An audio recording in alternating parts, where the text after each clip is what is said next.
Hi guys, I'm Vivian Chan and welcome to Monday Bites. Happy National Oreo Day. Believe it or not, back in the day, this building were where these cookies were made.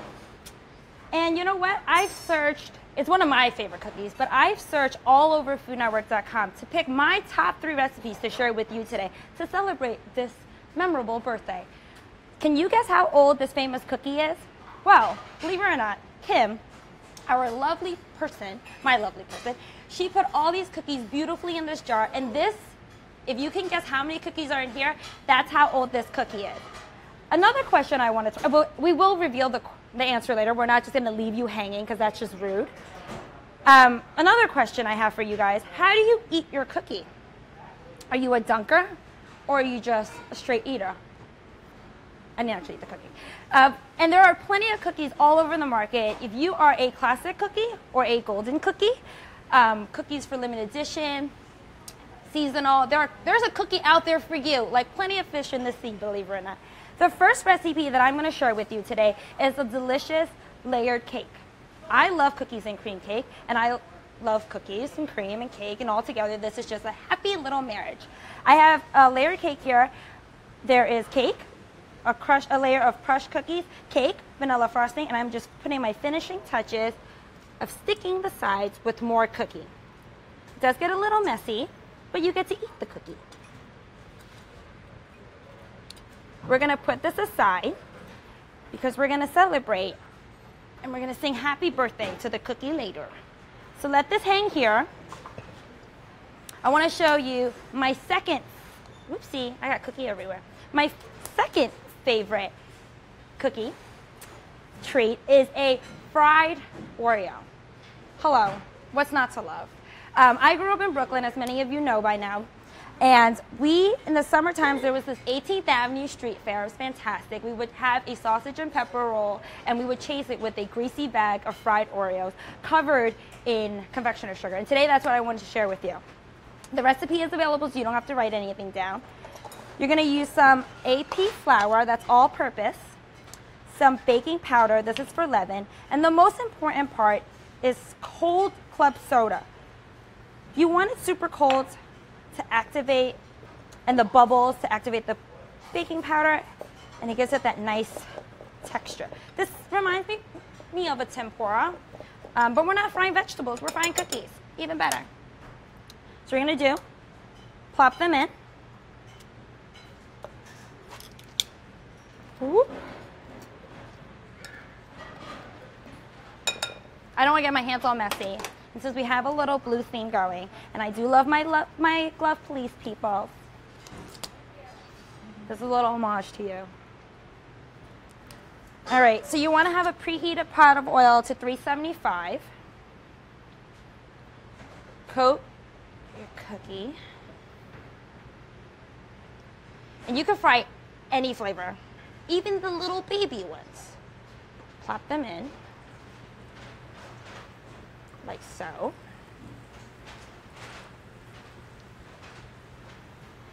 Sarah, our culinary producer, was telling me that she had fried sandwich cookies at a state fair, and believe it or not, they had the red velvet sandwich cookie dunked in red velvet batter. That's sinful. Devil's calling. Wants their cookie back. Okay, that's going to take about 2 to 3 minutes. Ian took that idea, did not go crazy with it, our lovely food stylist, and what he did, he fried up red velvet sandwich cookies, which are just as delicious. Whoop. Gives it that airiness. Guys, also, how do you eat your cookie? I know I asked the dumb question, but before this, Sarah was asking me, do you twist to lick all the cream off, or do you just eat the whole thing? I am a twist. I like to lick all the cream out, and sometimes I put the cookie back in the bag. I've had bad days. I'm not proud of those days, but I do that.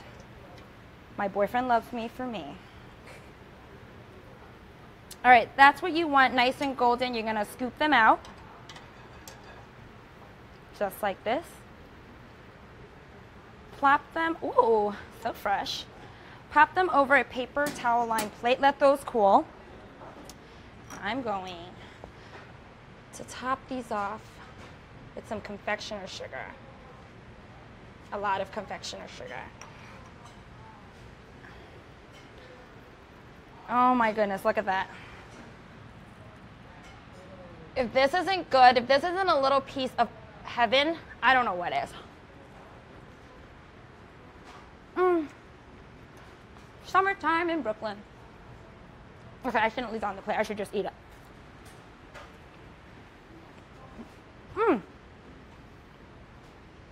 Okay, now for my third act. I'm gonna make a delicious ice cream sandwich. But not just any ice cream sandwich. I'm making a Pizzelle ice cream sandwich. This is a thin cookie, typically Italian, nice and crisp, similar to this. I don't like using regular cookies for ice cream sandwiches because they get super soggy. And I hope there's no white confectioner sugar. You guys would be kind enough to tell me, please. Otherwise, it gets soggy. This gives a nice texture, the creaminess. It's just heaven on earth for an ice cream sandwich. So what you're going to do is mix your dry ingredient first. Flour, you know, the usual. Blop, blop. Not even going to waste your time. And then this guy is black cocoa powder. What's the difference between black cocoa powder, regular cocoa powder, and Dutch process? It is the least acidic, but it has the most chocolatey flavor, and it also gives it the iconic sandwich cookie color. When a recipe calls for Dutch process and you only have regular, go out and make sure you get Dutch process, because of that will mess up with your leavening, which is the baking soda, the baking powder, the buttermilk, whatever there is moment in your baking. So go ahead and spend that extra money. It really is a huge difference. So I'm going to stir this up. Look, it's already the dark cookie color. Sarah, do we have any guesses on how old this famous cookie is? Let's see, I think we have one that was 116. 116, good number. Sweet 16 plus 110. I just have some large eggs, melted butter. This batter is very thick.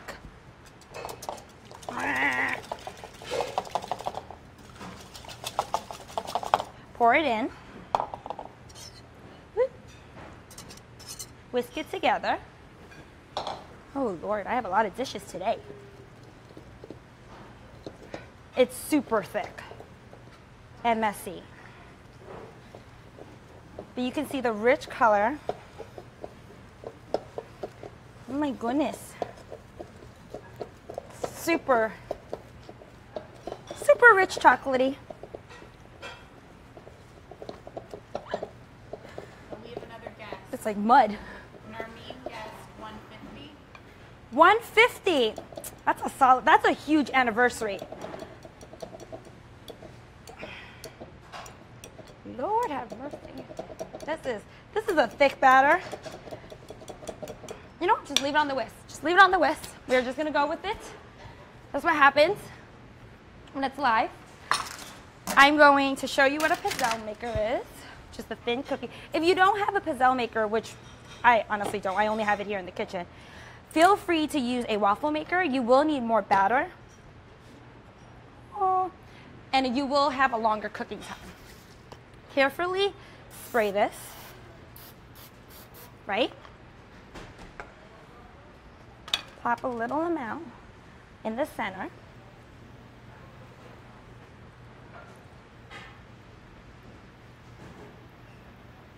And cover. And Dave said that he heard the first Oreo cookie was made at Chelsea Market. He's wondering if that's where you are. Dave. Hi, Dave. I am located in the Chelsea Market. I don't live here personally. This is the building where the famous cookie was made back in the day. And if you haven't visited Chelsea Market, please come. It's a lovely space. There's also tons of fun artifacts all over the factory that you can check out. Like little old school tins and stuff. So we're pressing this in. This will only take 45 seconds, hopefully. I'm gonna show you in real time because again, we have that relationship now. I'm gonna show you my flaws. God, these come out fine. The key, let's take this mud bowl out of the way. The key part of this cookie is the crisp of the cookie and the snap. So what you want is to cool it on a cooling rack. That's how it's supposed to look, believe it. I'm not lying to you. It's very flabby. You just let it cool and it gives you that nice crunchiness. So pop it over. While these cool, Ian set me up for success. Has 4 of these. Oop. And we're gonna fill it with cookies and cream ice cream. A little schmear. Guys, schmear is a very New York term. I'm not saying smear wrong. I promise you, I know a lot of you go, why does she say schmear? It's just a New York thing to say. It just means to spread. It's a little sass. Keep schmearing. Oh. You're making and why? Guys, for you tuning, I know I'm a little early this week. I'm celebrating National Oreo Day. So I am making my top 3 favorite recipes that have to deal with cookies and cream. The first I made was this layered cake, just amazing. Cake, cookies, cake, frosting, more cookies. And then the second, I made fried Oreos because I grew up in Brooklyn, and on our street fairs, we would have those on a summertime treat. I made a taco.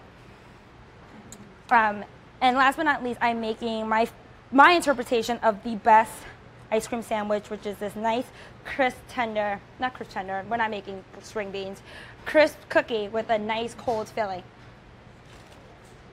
Yum.